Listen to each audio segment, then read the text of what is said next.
We have another co-author. We have another co-author of this important paper on the line. He's our own friend and compatriot, Dick Manasseri. Dick, how are you this morning?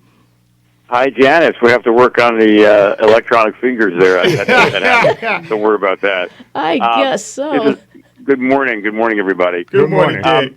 Wallace has very heavy-duty expertise in this area, and I think maybe one of the things we could pick up on is the notion of the dollar, the money. The House of Bribes is part of the title, and really talking about a sellout of our own sovereignty to international business interests.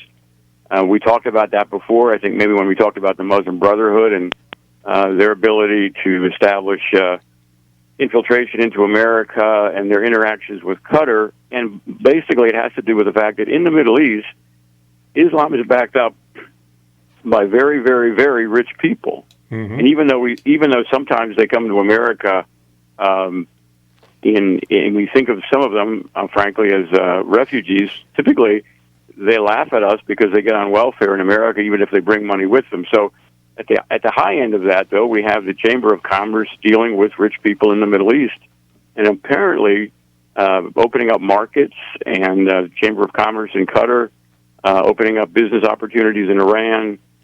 Somehow, big business in America is more important than the potential for a regional nuclear war. We talked about a regional nuclear war with Wallace.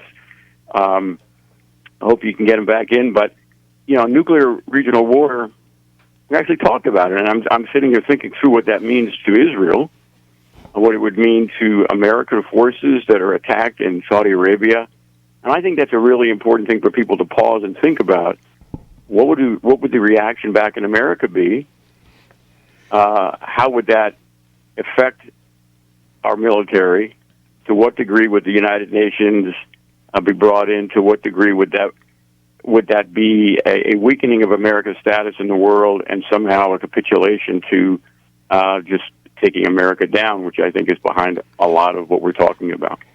Dick, real quick, this deal was put together with the all of the favorabilities going to Iran. They've got a backup.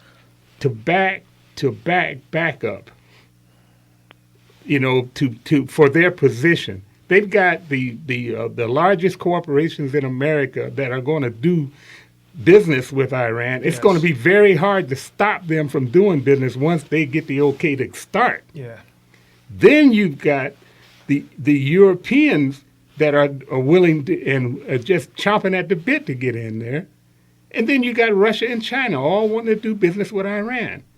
What did the United States get out of this deal except to stab our closest ally in the back and to sell out the people of America?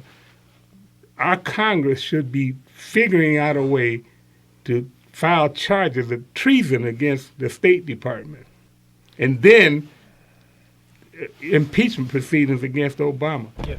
Well, I mean, you hit the nail on the head. I mean, the day that they decided not to impeach Obama, with full complicity, obviously, on the part of the Republicans for a number of reasons, that was the turning point for all of this. And I think the other thing is, when you mention Congress, I think Congress is probably passé in the United States. I think you look at the impact the United Nations has. Yes. Obama loves to stick it to America. He loves to stick it to the theoretically the equal branch, the legislative branch, which he has made completely not equal, and in some ways, the elite in the Republican Party has made that happen. Well, that's the third frame of the back-to-back-to-back backup that I was saying that favors Iran. Then the Congress puts together a sanctioning group from Congress that makes them irrelevant because they have no way to stop this if they follow the rules of that they set down in that, which is against the rules of their organization in the first place. You have to have 2/3 to get over this thing instead of 2/3 to get it passed. This is just crazy. They should never have come up with this Sessions agreement that Sessions sanctioned to get this thing off the ground in the first place. We've been sold out. We've been penetrated and sold out. Well, you know, the interesting thing, excuse me, Phil, I'm so sorry. But the interesting thing is another one of these players from Iran in this debacle here is a man named Titra Parsi. And what he said is that the people are ignoring the president's real achievement, that he blocked all of Iran's pathways to a bomb, but more importantly, he has proven to America that security is better achieved through diplomacy rather than militarism. Now, where's the security that he's citing? Do you feel more secure as a result of this deal? Very naive. I think it's worse than naive. I think it's Valerie Jarrett implicit. Is something behind the scenes she's been working on since she's been with him and all her life, that they've always, like you said, they wanted to normalize this relationship with Iran. And in addition, all these billion-dollar companies just cannot wait to get their hands on Iran. Yeah, follow the money. And they selling out the our moral principles here for a few dollars. And let's don't forget. And it's gonna come back on. Let's don't forget the Clinton influence in this deal too. Oh, because, absolutely. She was the one that set the pathway for it. We have Gary from Hazel Park. Because she the one that manipulated this the Benghazi. She the one that had him pause so that they didn't send over help to help the 4 Americans that died over there. Right. She was the part of that debacle over there. She should take. She is somebody that need to be brought up on charges. Yes. Gary from Hazel Park, join the conversation. Hey, how you doing? Hey. It seems to me, you can go back 100 years and mark when the Archduke of Ferdinand was killed, that set the stage for 100 years of war. Obama now has set the stage for another 100 years of war due to his stupidity. It's almost too seedy to even fathom. It really is. Dick, what do you feel about the situation that we have at hand? Do you think that Vladimir Putin is being set up as the world president? I think the United Nations and Putin and China are being set up, and I think Islam is a convenient way because of Sharia and the fanaticism that goes with Sharia. I think at the end, I think basically Putin and China, a nuclear Iran with the UN can trump anything that else that happens. And I think, I personally think the president is willing to participate, bring America to a second or third class status in the world. And I think he believes that he will move on to a position somewhere in the world order, probably at the UN, which he prefers. And the thing that's just incredible to me is the lack of any understanding or caring for the human beings who live in the United States. I guess the other thing I'd like to point out, on the break I heard an advertisement for a visit to the Holocaust Museum. Right. And I applaud you guys for that. So here we are. We talked about Israel as, they're human beings living in Israel. And when we actually had the conversation half an hour ago about a regional nuclear war, and obviously what that would mean to Israel, that would be obviously at any regional level, it's still a Holocaust to the people in Israel.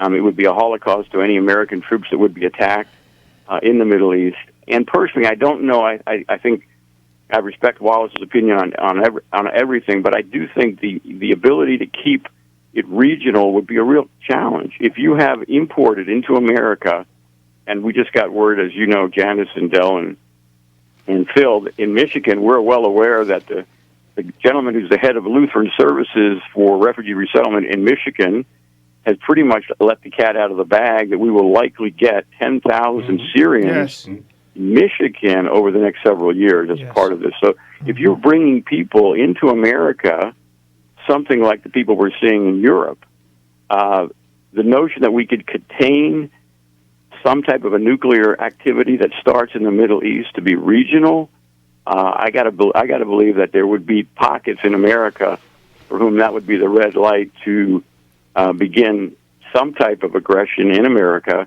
whether it's regional or nuclear, who knows, but that's terrifying for the Holocaust. It could actually affect people in the United States. So we're well into the situation where we have to take everything we're talking about seriously and find a way to put a stop to it. I think this paper is a wonderful read for people. There's tremendous research in there. We need to understand the greed that is affecting the world, the anti-Semitism that's affecting the world, and we need to bring it home to places in Michigan. You're absolutely right, Dick. I want to thank you for joining us this morning. We're about at the end of the show, and there's a lot of information that we've shared with us on Saturday morning, October the 10th, 2015. We do hope that you enjoyed the show. Be sure to check back regularly on artofmichigan.com or janicedaniels.com because you're going to get a lot of information on a lot of these issues and upcoming events. Phil, did you want to add something? I just want to say, especially when you're talking about the Syrians coming in here, we have got to make sure that we start initiating something on the EMP pulse, the electromagnetic pulse. We've got to harden our circuits. We'll look at that on another program. We want to pray that you have good health, and we want to pray for the good health of our beautiful country. God bless you all. This is Janice Daniels. We are over and out.